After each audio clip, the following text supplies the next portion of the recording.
Hey everybody, welcome to this month's book discussion in the Lowcountry Book Club. Susan and I are the two Southern Susans are back at the Piedmont Club, which is now my new favorite place to have lunch, and we are getting ourselves situated, and I think we're going to go ahead and start talking about the book while they get our food ready. We've ordered. I'm having the shepherd's pie, and what are you having? I'm having the featured salad today, which is ahi seared tuna with a lot of yummy things on it, like potatoes and green beans, and just it sounds wonderful.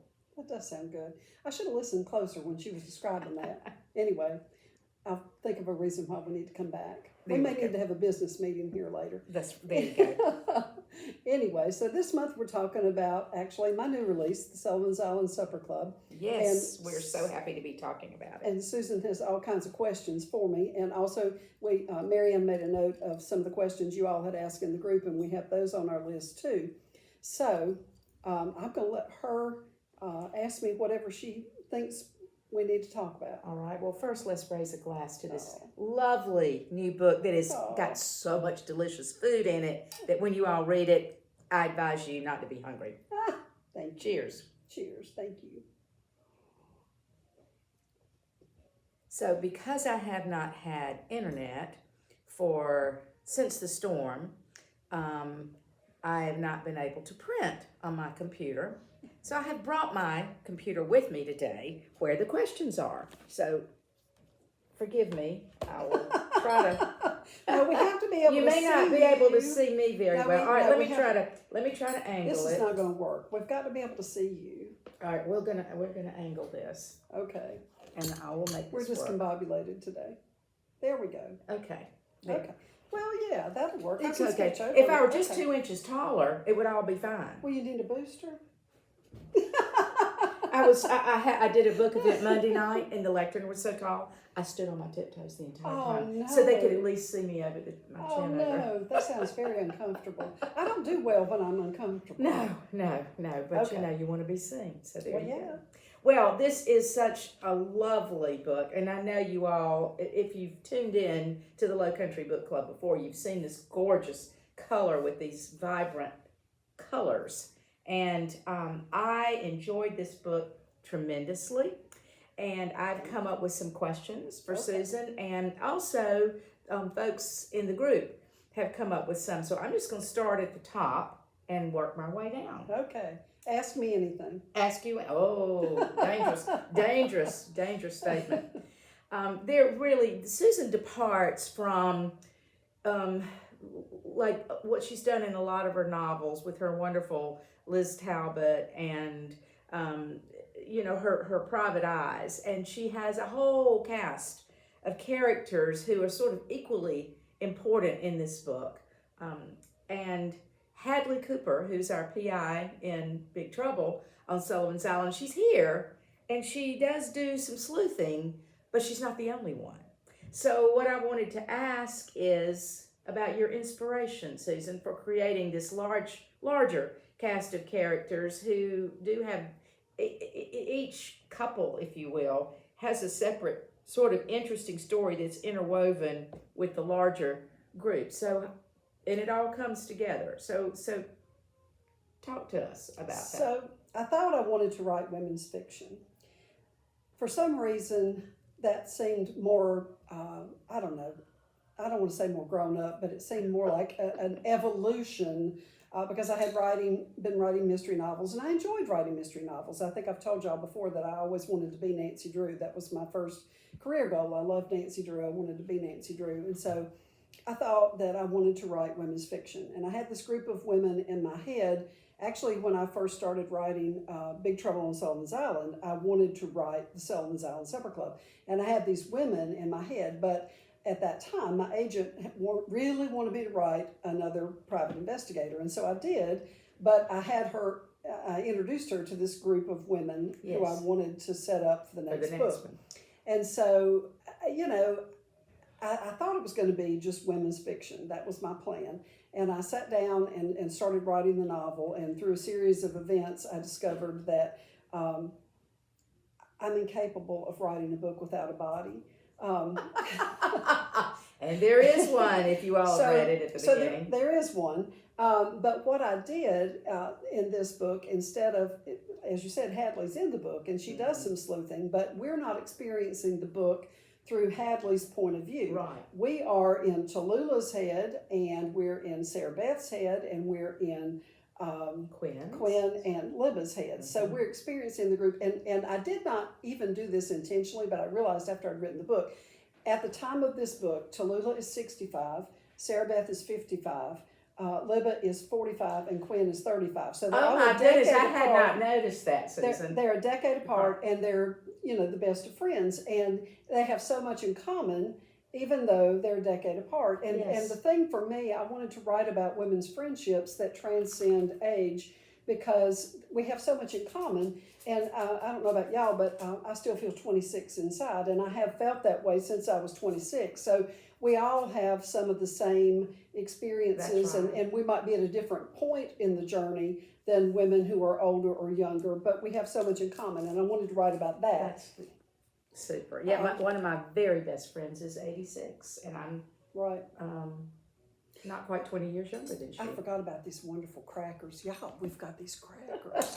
Okay, so We can't resist. no, we can't, and we shouldn't. Why should we resist? Why should we? Have a cracker. Thank Why you. should we? And don't put them far away. Okay. I will. Let me just set them back over there near Well, you. yeah, that's a good I'm idea. just have a little I'm just gonna put them right here, and some champagne and crackers. That's that might be a new tradition for me. All right, mine is way over here. Oh, I'm sorry. Oh, no. You know what? I didn't move that. I moved us around because we were facing the window, and the light's not as good that way. Okay. Exactly. All right. Where Well, were we? Well, talking about how you ventured into women's fiction more with this book, but as you said, it's in your soul. You got to have a body, and so there is a mystery, and then there are mysteries within mysteries, sort of woven in. And for those of you who haven't yet read it, you're in for a treat. Now, I was in a supper club. Didn't last too long, maybe a couple of years, a long time ago. And I admit it, I'm jealous of people who have been in these long-term supper clubs for decades with the same friends, and even more wonderful, like with your characters, different ages. I think I would really enjoy such an experience as Sarah Beth and Quinn and Libba and Tallulah get to have.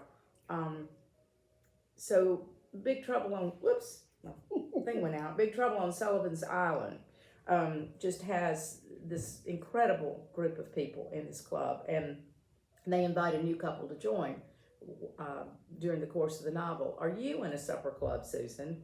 And if so, tell us about it. Well, I wish I could say that I was, but I'm not.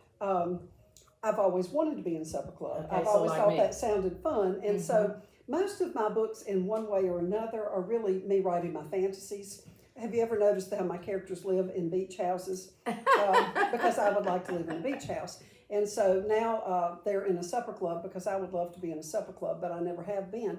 Now, we've done progressive dinners, and we've done dinner parties, of course, and we've done, all different kinds of things, potlucks and everything else, but we've never done a supper club. And I would just love to do that. I think would it sounds too. like, well, maybe we need to let's start one. Yeah. We need to start us one. We're going to start one. Y'all should start one too. We'll compare notes. There you go. Okay. I never felt, as long as, like this supper club in the novel. Now, Tallulah does handle the whole thing, but they also meet at Fish's house, and everybody brings something. I like that idea, and not having all the pressure. Right. Well, Tallulah likes to do it. She's a little bit of a control freak. Yes, she Tallulah, is. But she enjoys it. It gives her purpose. And going back, to the very beginning. Right. And I can do this because we always tell people there are spoilers in this discussion. And so don't watch the video until you've read the book. Exactly. So if you go back to the very beginning of the book, Tallulah's in kind of a bad place, and Eugenia helps her out, and starting the supper club is how she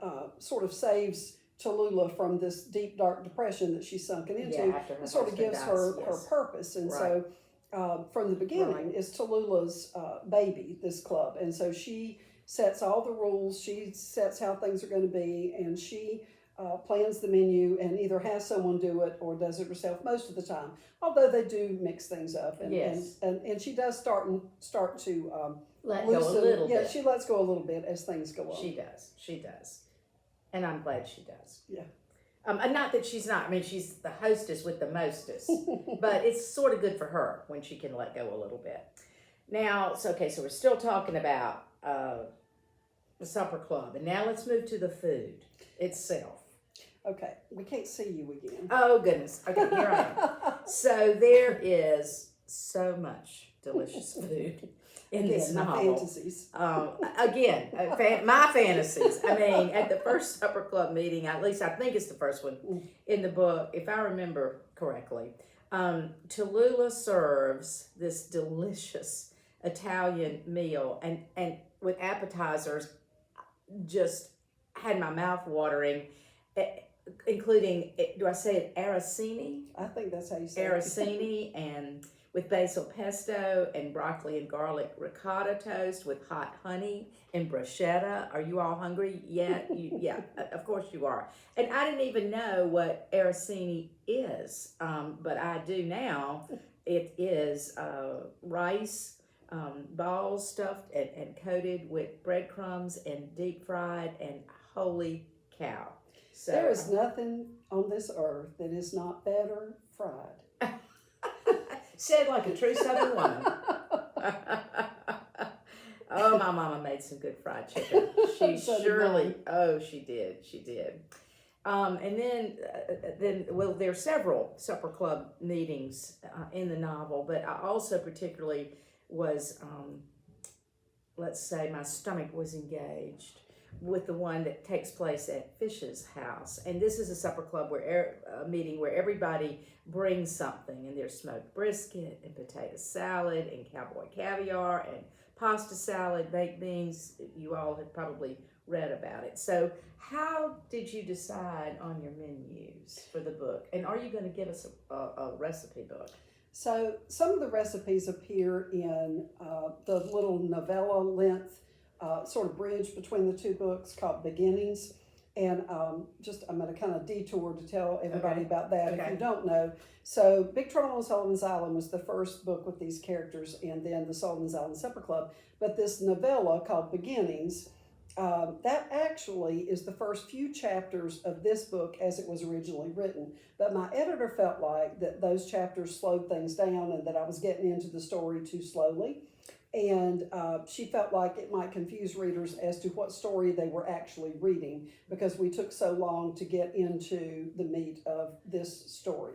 So I thought she was right. I thought she had a good point. So I pulled those out. But then I thought there are some readers who are going to want that background because that's what these chapters were. It was like how Tallulah and Eugenia met Libba, how they met Quinn. Oh, okay. Because these women who were so much younger, I wanted to give that story, how these women became friends. So that's in the beginning, and so I called it Beginnings because it's not really germane so much to the action of this story, but it is background that I thought some readers would want. So I made it available for those who want it. It's separate, but it was such a tiny little skinny thing. I wanted to give it a little bit more meat, so I put the recipes, some of the recipes in there. I did not know that. There's not that many, but there's some recipes in there. I think the fettuccine that is that she has at that Italian meal. That she has at that Italian meal, and this is the fettuccine that I make sometime around Christmas, usually Christmas Eve. I'll make this, and it is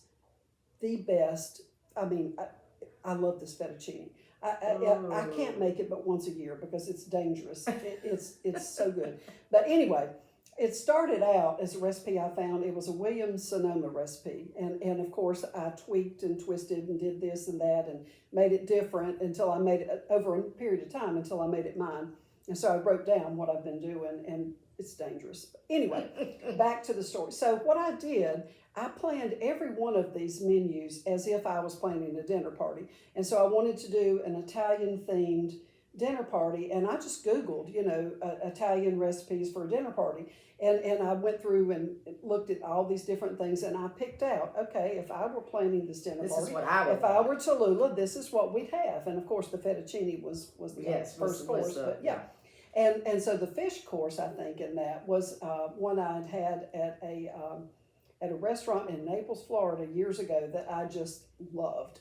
And so I included that, and then the fettuccine that I love, and then I personally love arancini, which is the rice or risotto balls. I love those things; they're so good.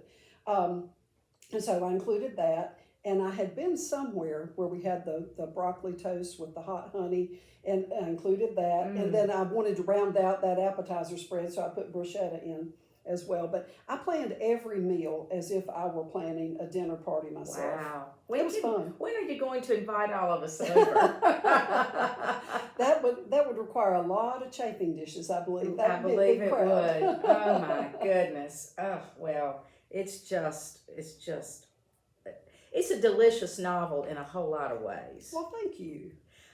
Now, moving away just for a little bit from the supper club itself and all the wonderful food, Sullivan's Island, and I know it's one of your favorite places on earth. It is one of my favorite places on earth, even though I haven't been there in a very, very long time. My childhood best friend's family had a home there, an old 19th century Victorian that had been mostly destroyed by Hurricane Hazel, and they brought the house back to life. But it's been a long time, and so I was unaware that this maritime forest has evolved. This is such an Sullivan's issue. Island, and obviously it's real, and you have provided me with a whole lot of information that I didn't know, and that I became, quite interested in. And one of the major conflicts in the novel is some folks believe it should stay there, that it's protecting the island, and others have lost their view of the ocean, and they can't see it anymore. So talk a little bit, because you obviously know about that real controversy. All right, so it's interesting because we lived in Mount Pleasant, very near Sullivan's Island, in the early 90s. And so this was maybe a year after Hugo. We moved to Mount Pleasant. We can't see you again, baby. Scoot this way. Okay. So anyway, we lived in Mount Pleasant close enough that I could ride my bike over to Sullivan's Island and ride back after I dropped the kids off for school before I started riding for the day. And that was so wonderful. And I love Sullivan's Island. That's where we went to fly kites after work, or where we went to take the kids on Sunday afternoon, or whatever. Paradise. We would sometimes go to Isle of Palms, but more often than not, we went to Sullivan's Island because it was right there. So I loved Sullivan's Island, and I spent a lot of time there. But it was in the early 90s, right after Hugo. And so all of this with the maritime forest crept up after that. Now, the issue itself goes back to when the jetties were put in the 1800s, because it changed the way sand behaves. Normally, the sea islands around Charleston, most of them have an erosion problem. The sand washes away. Right. But because those jetties were put in, which are these underground rock walls in the 1800s, they put those jetties in, and that changed the way sand behaves, and so it deposits on Sullivan's Island instead of washing away on most of it. The other end of the island, there's some erosion, but most of Sullivan's Island has an accretion issue, so sand accretes. And for a long time, I think, it wasn't regulated what grew on that accreted land. Okay. But then after Hugo, I think they started paying a lot more attention, because a lot of the island was flattened. I mean, it was underwater for about an hour. It was horrific what happened. And so what they did, they started having progressively more strict regulations about what you could and couldn't cut that grew on that accreted land. So lunch is here. We're going to take a brief break, and we'll be back to finish discussing this shortly. Christina, come in and say hello. Christina is bringing us our lunch today, and she has this wonderful shepherd's pie that I have ordered, and I can see it, and I'm already salivating. All right, let me move this out of the way, and we will have lunch, and we'll be back shortly. We forgot to show y'all our lunch. So I have the shepherd's pie and Brussels sprouts, which I'm very excited about. And I have the featured salad of the day, which is the ahi tuna with these beautiful vegetables and greens. So forgive me for saying it, but at this moment, the Sullivan's Island Supper Club has nothing on us in terms of menus. I think that you're right. This looks delicious. Okay, All so right. what you were saying, I think, was that in the beginning they didn't really realize what was going to happen. Well, they didn't. They in the beginning, like after Hugo, when everything was basically, a lot of the trees were down, and everything had been, or a lot of things had been destroyed. They were okay. We can't see you again. Okay, I'm gonna fix it. So. Hello, world. After Hugo, they started passing ordinances and so forth about what you could and couldn't cut. And No, so, wait, but had the accretion started before Hugo, yeah, or did that really speed it up? The accretion had been going on since the installation of the jetties in the 1800s. Oh, okay. But it happened very slowly over time.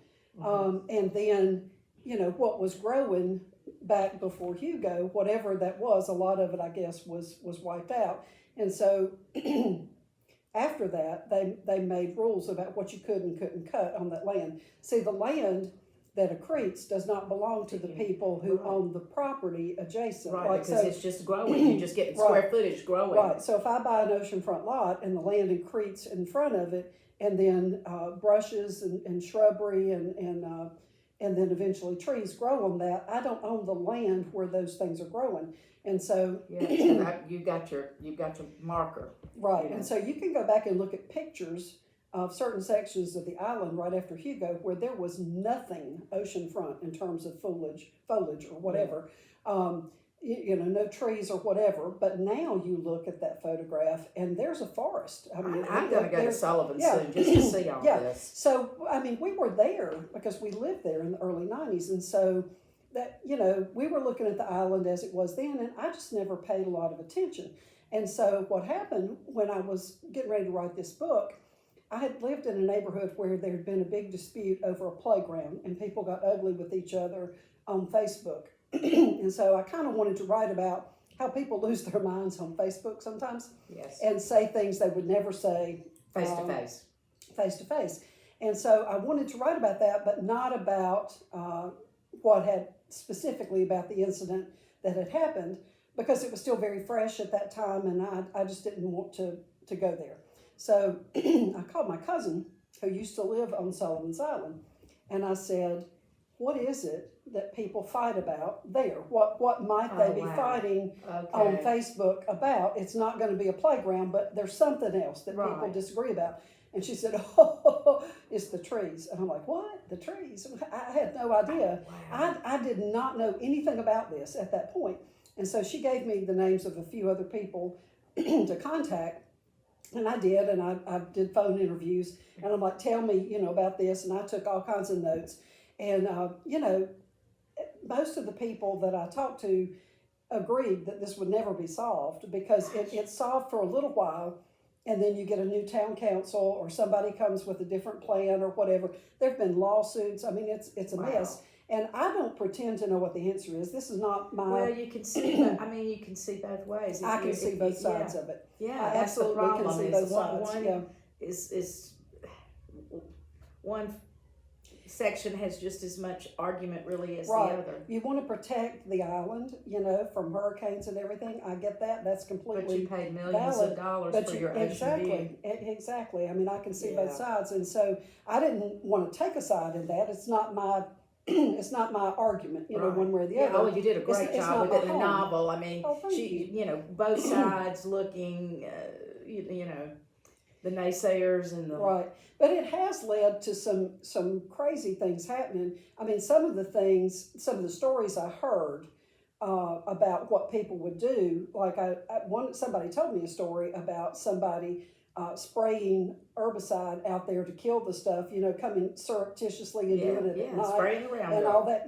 and so I used that, but did. without, saying who or whatever. But these are stories that I heard that had actually happened. And then, but the thing I made up, because I can't resist putting... Oh, I know what you're going to say.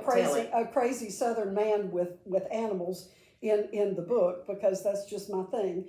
So I had to make it to where Vernon Markley has the goats, that come out Yes. and eat the foliage, because that just seemed to me like something that some crazy Southern man would do. So that's not real. I don't have any Yes. knowledge of anybody Good. actually doing that, but I thought it sounded like It was a very fun. good. Thank you. And I also like, the walk through the forest with the snake. Oh, yeah. That's Sarah That Beth. also is real. When I Oh, when I really? was when I was researching this, I Googled Sullivan's Island Nature Trail. Just one of the things I was Googling and looking at, researching. and the first thing that came up was a YouTube video, snakes jumping out of trees. And I watched it, and there were 2 black snakes that jumped out of trees It's on onto in that Sullivan's. path on Sullivan's Island. And I thought, that's got to go in the book. Oh, yeah, you better believe it. Oh, my goodness. A true forest. Yeah, it is. And I have walked on that trail, Wow. and it's something else. You just can't believe when you So walk did through they there. build the trail after the forest began to develop? Yeah, they built the trail through the forest. It's like Gotcha. just a nature trail for, Yeah.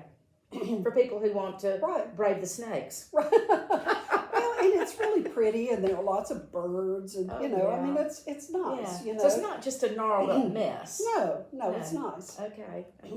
I'm going to Sullivan soon, guys. I want to see this. My curiosity is duly piqued. So I'm going to save my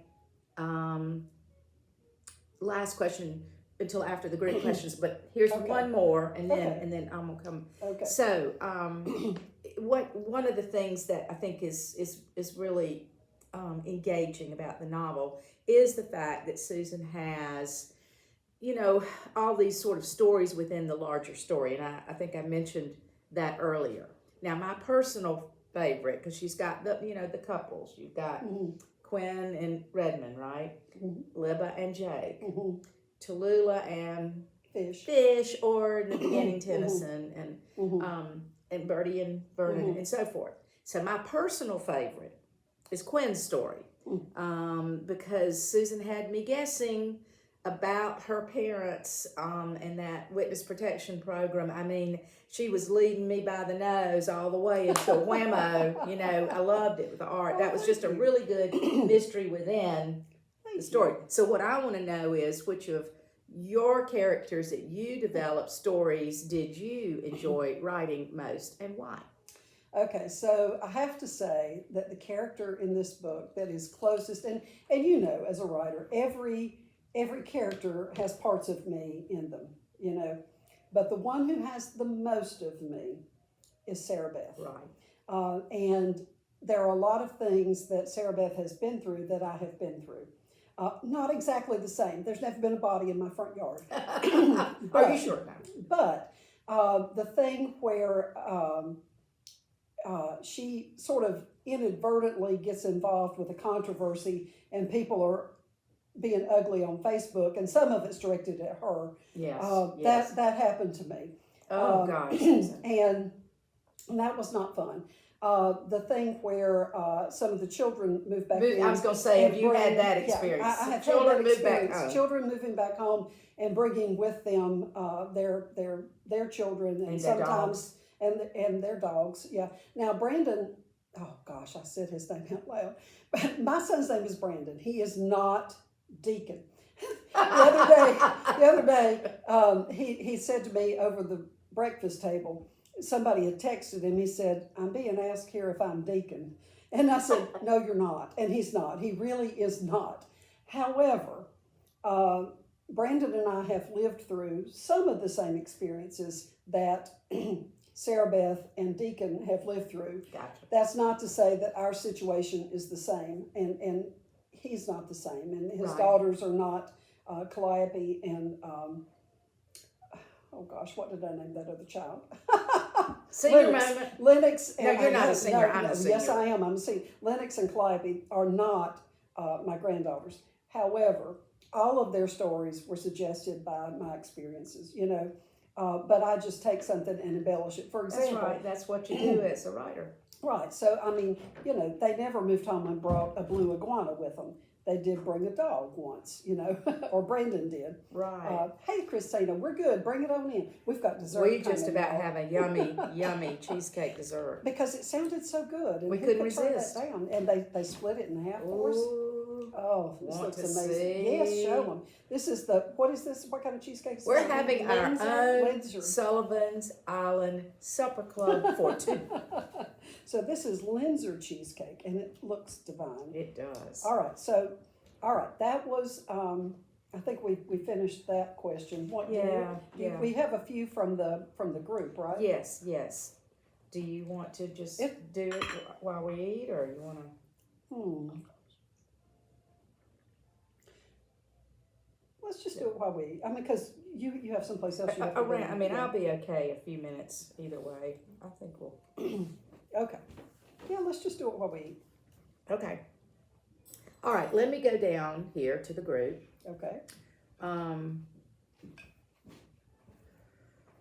I think you answered something I was curious about before when we talked about the maritime forest, whether you had an opinion about it. And you said you really don't. I really don't. Can It's not my... see both ways. Yeah, it's not my business. That's my story. It's not my business. All right. Here is a question from Beth. Okay. From your group. Did you? Oh, thank you. She says, I was wondering about Hadley's diet and whether or not it is a type of diet you have personally experienced or currently follow. Here's my diet right here. Okay. So, Beth. I'm learning a lot about food substitutions. Okay. So, a whole food plant-based diet is something that I actually did try, and I was on that diet for about 3 years. And it worked very well for me. I lost weight without being hungry, and I felt better than I'd felt in a long time. It was probably the perfect diet for me. And I actually was able to talk my husband into doing it with me. He lost weight. He felt good. All of our blood work was so much better than it had been in a very long time in terms of like sugar and cholesterol and all the stuff they keep track of. But what happened is, because my parents were at that time not in good health, I was spending a lot of time at their home making meals for them and other members of the family. Right. None of my family wanted to talk to me about a whole food plant-based diet. None of them wanted to eat this way. And it was a very stressful time for our family. They wanted, comforting foods that they were used to. They wanted me to make the foods that I had made up until that point, ever since I learned to cook, which were the foods my mother made, which were things that were not healthy at all, but everybody loved. And so I did that. And as I did that, I couldn't prepare two different meals, one for me and one for them. And so, there was just too much going on.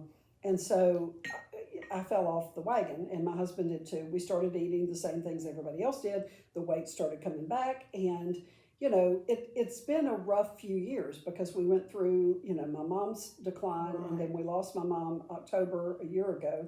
And your dad is ill. My dad has Alzheimer's, and so, it's been a long time where we've been going through this, and it's been stressful, and I have not been able to get myself back on that way of eating. But I know that I need to, but it's not going to happen today because I've got Windsor cheesecake. No. You have a few bites, and I'm going to go, and I want to come up with the next question.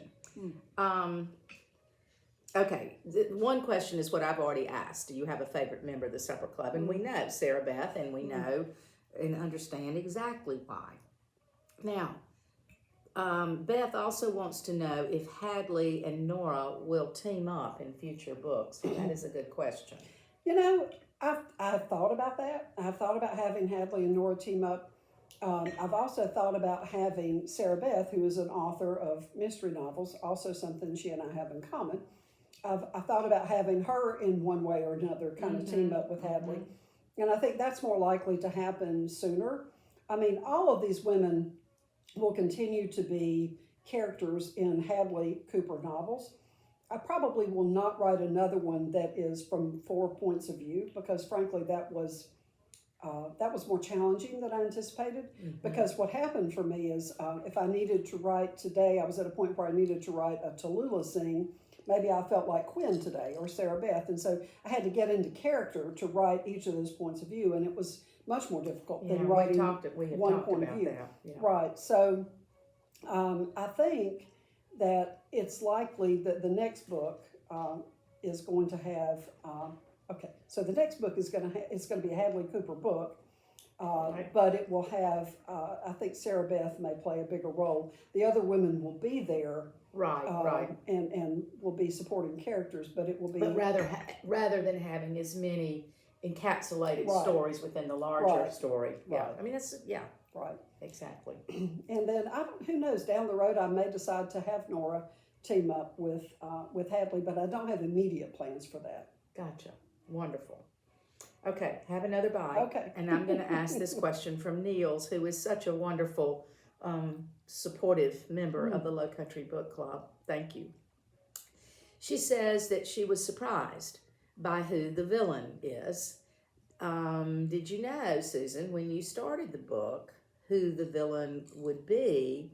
And since we have spoilers here, we're talking about Tennyson. and or did it change as you wrote?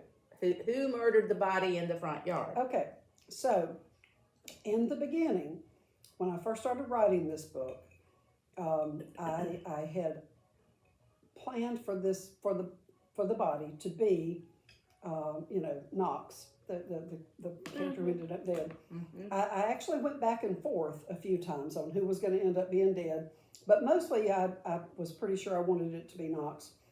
But in the beginning, the person who killed him, the one that I planned to kill him, no, wait. Let me think about this before I say it. So, at one point, he was going to be the murderer. Yeah, I can see that. At one point, I can see that. and somebody else died.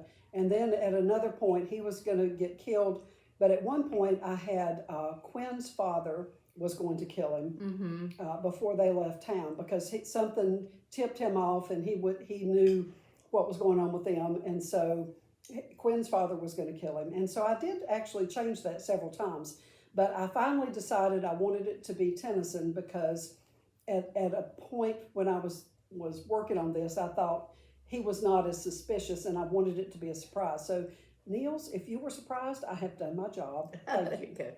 And then, we talk about what we know from life, and I sort of, unfortunately, that wasn't as serious as murder, but, there are women of a certain age, of means, who do get taken advantage of by these purported charming men. Right. And I unfortunately kind of know one of those cases. I mean, it all ended up okay in the end because he just died. But anyway, oh mercy! But I mean, it happens. Right. It happens. Right. It's a very believable scenario. And I thought because Camille was so concerned about not dating men that she didn't have a pedigree for. Yes. It would be ironic if she met someone in Sunday school, which is what she was always telling the rest of them they should do, is look for men at Sunday school. And then and how ironic if she meets one at Sunday school and he turns out to be the bad guy. Right. Because it's just testament to exactly, I think, what happened to this woman whom I know. You put on the mask and you be whoever the woman wants you to be. Okay. Now, why did this thing? Well, what in the world is it doing? Okay. Okay. Niels also was asking the question about the whole food based diet, so that's been on a lot of folks' minds, Susan. I need to get back on that wagon. And Michelle asked, what we've talked about too, but this is interesting because this is the third time the question comes up, because she also asked, do you personally relate to one of the supper club members, one or the other? So it's interesting that people were, that was is a common thread. And Mary Ann wants to know, the scene at Beard Cat Sweet Shop with Quinn's parents was pretty wild. As I said, that was one of my favorites. Have you ever witnessed something similar, or was this pure imagination? It's one of those kinds of things where people are horrified, fascinated, and just can't look away. So I have never personally seen anything like that. I I did have a friend tell me a story recently about something that happened in a restaurant that I was a little bit appalled by. It was, a woman who stood up and basically called her out over who she was going to vote for, and they had a big scene in the restaurant. I know. And so that, I thought, and I think that might have triggered, the idea of having something embarrassing happen in a restaurant that people can't look away from. But I've never witnessed anything like this, people doing a food fight in a restaurant. But, that's the thing about writing is you want to take it to that next level. You want it to be something that people don't see every day because you want it to be something that will entertain them. But it's still realistic. Right. Just like the Tennyson and Camille story. Okay. Laurie is asking, I just mentioned Tennyson, how did Tennyson, whose name I love, by the way, Alfred Lord, make his way into the supper club? So he was in Tallulah's Sunday school class, and she met him there, and she originally introduced him to the group when she brought him as a date. And I make it to where Tallulah is sort of famous for, unless it's fish that's her date, she never brings the same guy twice because she's not interested in finding a new husband. She still loves the husband that she lost, and she's not looking to get married again. And so she doesn't want anybody to get the wrong idea. So she will bring one of them once, and that's it. And then she brings Tennyson, and she kind of decides, maybe he's a good fit, and maybe he can come back occasionally as Camille's date, and they can kind of share him back and forth without him getting any ideas, is what she has in mind. And then when Camille takes fancy to him, that all that changes. But he originally, is brought by Tallulah, who meets him at church. And yes, that's right. And because they don't know, but they know of his wife who is deceased, and they know her family, not so much his family, but her family. So they assume he is safe. It's okie dokie. Yeah, right. Or about at the bottom here of the questions, but I think I can combine this last one from Tara with what I was going to ask, and you've already sort of alluded to it about what might be next. So my final question is going to be, okay, Susan, what's next? And with the next novel, what are you working on? And Tara is asking, if we already subscribe to your newsletter, how do we get the bonus reads? Okay. So I don't know, reads, future, Okay. I was trying to conflate that. All right, so two things. The next book is Troubles Turn to Lose, and that comes out in April. I like that. Thank you. We hadn't talked about that title. Troubles Turn to Lose. Yes, that's the next book. It's a Hadley Cooper mystery. And I'm thinking that the Hadley Cooper books will all have trouble in the title, like Big Trouble on Sullivan's Island, Troubles Turn to Lose. Trouble will be the clue that this is Hadley's book. And so Hadley will be back in the driver's seat as the main character, and that comes out in April. I'm also asked quite frequently these days about how Liz is doing. There are quite a few people who seem to miss Liz. Yes. And actually, I'm missing Liz too. And honestly, Jim and I were having dinner at Acme Lowcountry Kitchen last time I was in Mount Pleasant, which was a couple weeks ago. I went to Barnes & Noble, and we went to Acme for dinner, and we were having dinner.